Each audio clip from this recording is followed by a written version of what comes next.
Mecânica respiratória, anatomia e fisiologia humana. Olá, gente! Eu sou a professora Kevin e vamos falar sobre a mecânica respiratória. E vamos começar com uma perguntinha.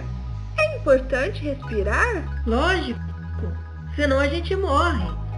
Todas as atividades exigem o uso da respiração, como viver, cantar, praticar atividades físicas e do dia a dia.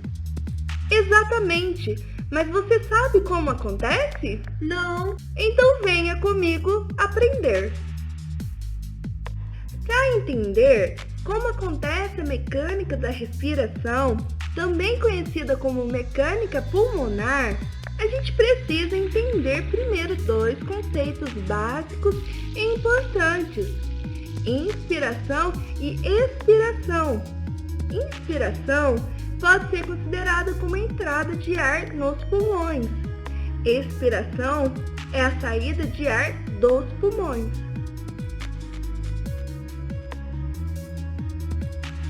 Inspiração, expansão.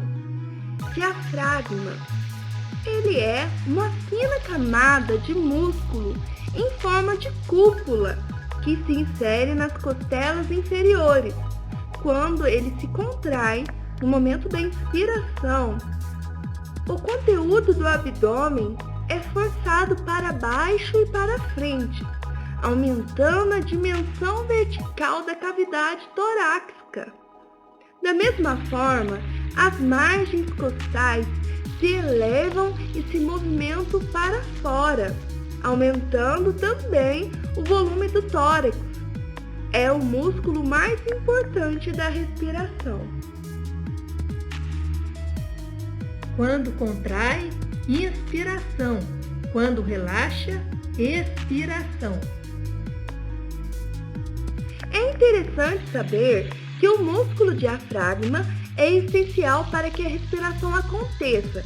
Isso porque nós respiramos devido à diferença de pressão. Quando o diafragma contrai, ele se movimenta para baixo. A destacar que a pleura parietal dos pulmões, ela está aderida no diafragma. Quando ele se movimenta para baixo, ele acaba tracionando os pulmões junto com ele. Então, ao tracionar os pulmões, aumenta o volume do sistema respiratório. Na pressão interna dos pulmões, a pressão alveolar se torna menor do que a pressão da atmosfera e o ar é sugado e é puxado do meio de maior pressão, que é a atmosfera, para o meio de menor pressão, que é o meio interno dos pulmões. Entendeu? Inspiração requer gasto de energia, portanto, é ativa.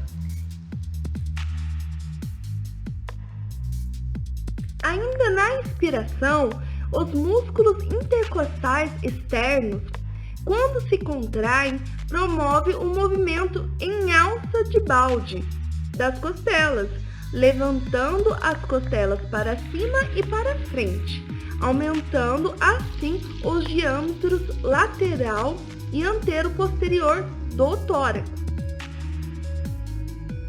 Quando contrai, inspiração. Quando relaxa, expiração. Os músculos acessórios da respiração são representados principalmente pelos escalenos e pelo esternocleidomastoideo. São acionados na respiração forçada, em momentos de exercício físico, por exemplo. Os escalenos elevam as duas primeiras costelas e o esternocleidomastoideo eleva o externo. Ambos os movimentos aumentam o volume torácico. Expiração. Na respiração tranquila, a expiração é um processo passivo. Isso quer dizer que, após a expansão que ocorre na inspiração, os músculos da inspiração tendem a se relaxar, da mesma forma que o pulmão e a parede torácica, como um todo, tendem a voltar às suas posições de equilíbrio. A expiração pode ser ativa, por exemplo, quando há esforço físico acentuado. Neste caso, os músculos mais importantes são os músculos da parede abdominal, correspondem ao reto abdominal, oblíquos internos e externos e o transverso. Quando eles são contraídos, a pressão intraabdominal aumenta, empurrando o diafragma para cima, diminuindo o volume torácico. Músculos intercostais internos tracionam as costelas para baixo e para dentro. Produz nas costelas o mesmo movimento de alça de balde, só que em direção contrária, àquela dos músculos intercostais externos na respiração. Expiração, movimento normalmente passivo. Existem casos em que a expiração é ativa, existindo a participação dos músculos expiratórios. Os principais músculos expiratórios são os abdominais, oblíquo externo, oblíquo interno, reto abdominal e transverso abdominal. Quando falamos, a respiração é caracterizada por um padrão inspiratório-expiratório oral, sendo que a fase da inspiração é curta e rápida, seguida por uma expiração lenta e longa, diferente do padrão em repouso, que se apresenta com inspiração-expiração nasal, com duração igual. Importante lembrar que, durante o repouso, a inspiração é ativa e a expiração passiva. Inspiração e expiração tranquilas. Enfim, a inspiração tranquila é realizada quase que totalmente pelo músculo diafragma, sendo que os músculos intercostais também podem ajudar, levantando as costelas e aumentando o diâmetro horizontal do sistema. Já na expiração passiva, o diafragma simplesmente relaxa e a própria retração elástica dos pulmões e da caixa torácica comprime os pulmões, fazendo com que a pressão alveolar se torne superior à pressão atmosférica e o ar então é empurrado para fora do sistema. Essa mecânica acontece na inspiração e na expiração tranquilas, mas existem momentos em que a gente precisa de uma inspiração e uma expiração forçada. Inspiração forçada. Mas quando nós fazemos uma inspiração forçada? Por exemplo, quando a gente faz algum tipo de atividade física, como zumba, academia, corrida, a gente fica ofegante. O que acontece é que a gente aumenta a ventilação pulmonar para que o sangue seja mais eficientemente oxigenado nos pulmões. Nestes casos, a gente tem alguns músculos auxiliares que ajudam a fazer esse tipo de respiração. Isso é uma inspiração forçada. Expiração forçada. Tchim! Saúde! Sabe o que você acabou de fazer? Não. Uma inspiração forçada. Nossa! Os músculos acessórios da respiração estão te ajudando neste momento. Isso porque a retração elástica dos pulmões e da caixa torácica não é o suficiente para expelir o ar do sistema em altas velocidades. E os músculos que ajudam a comprimir o tórax e a expelir o ar dos pulmões são os músculos abdominais e os intercostais internos. Você sabia? Por que roncamos? Roncamos porque quando a gente dorme, os músculos do nosso pescoço, que formam as vias aéreas, que são os locais por onde passa o ar que expiramos, ficam relaxados. Tão relaxados que diminuem o espaço por onde passa o ar.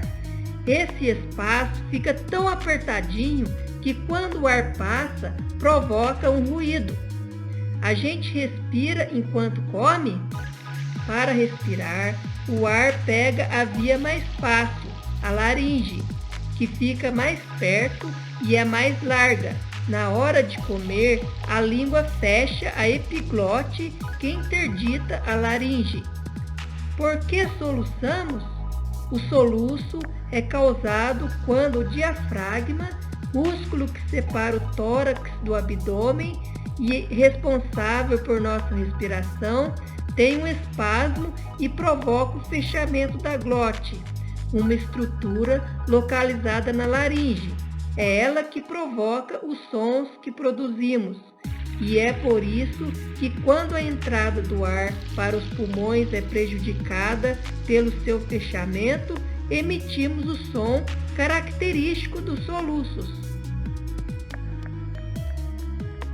Por que soluçamos? O soluço é causado quando o diafragma, músculo que separa o tórax do abdômen e responsável por nossa respiração, tem um espasmo e provoca o fechamento da glote, uma estrutura localizada na laringe. É ela que provoca os sons que produzimos. E é por isso que quando a entrada do ar para os pulmões é prejudicada pelo seu fechamento, emitimos o som característico dos soluços.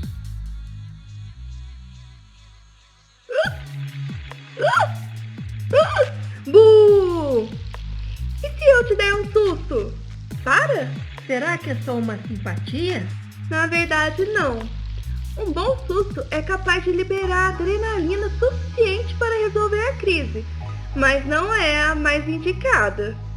Existem maneiras menos bruscas de amenizar as crises, como beber água gelada e que tal experimentar segurar a respiração durante alguns segundos e soltar lentamente, ou apenas relaxar.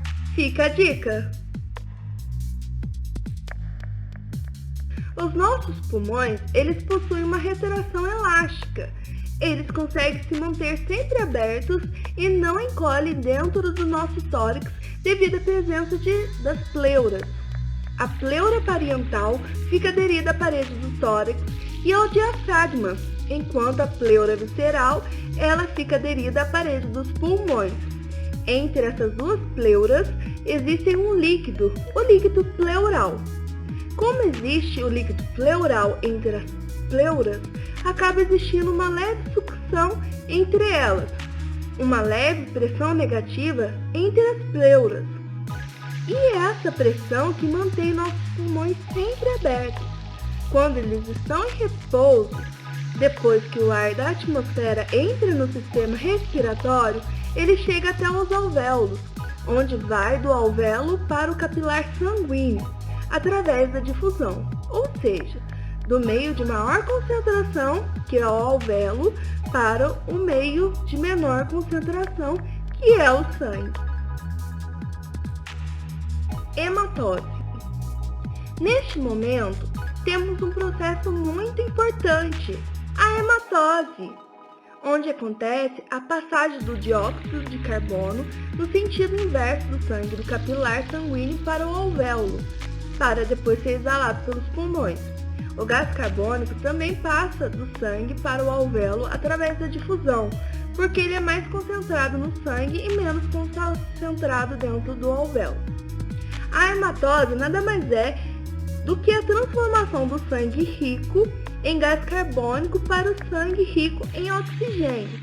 E esses fluxos de gases, ao passar dos alvéolos para o sangue ou vice-versa, precisa ultrapassar algumas barreiras para chegar ao seu local de destino.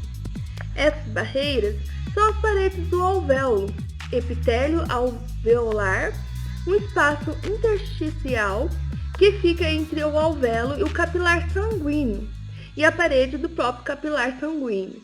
Essas estruturas são conjuntamente chamadas de barreira ou membrana alvéolo-capilar.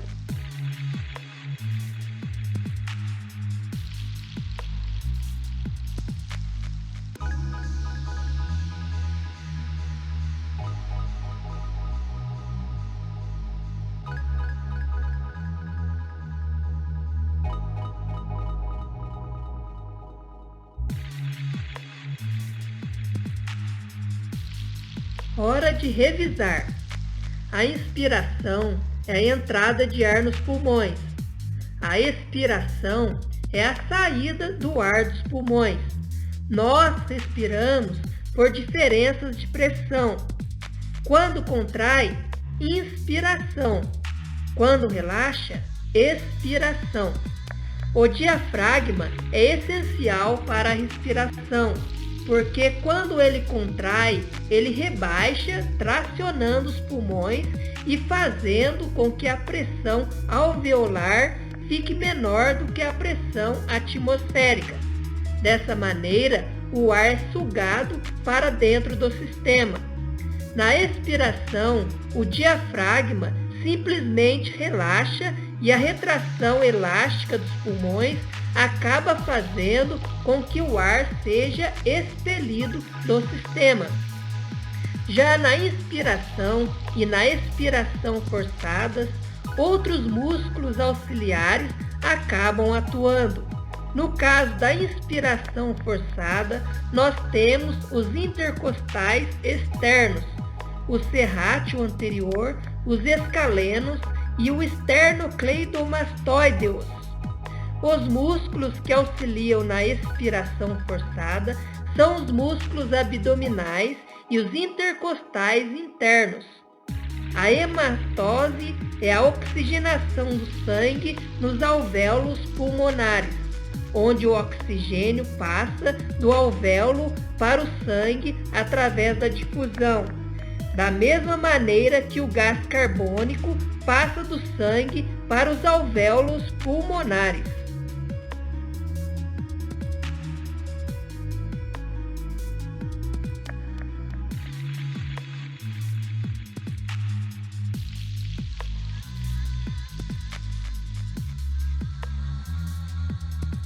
Por fim, para uma vida saudável, é recomendável não fumar, fazer atividades ao ar livre, respirar pelo nariz, tomar água, cuidar dos ambientes de casa, comer alimentos ricos em ferro, dormir bem, evitar a automedicação, ter acompanhamento médico.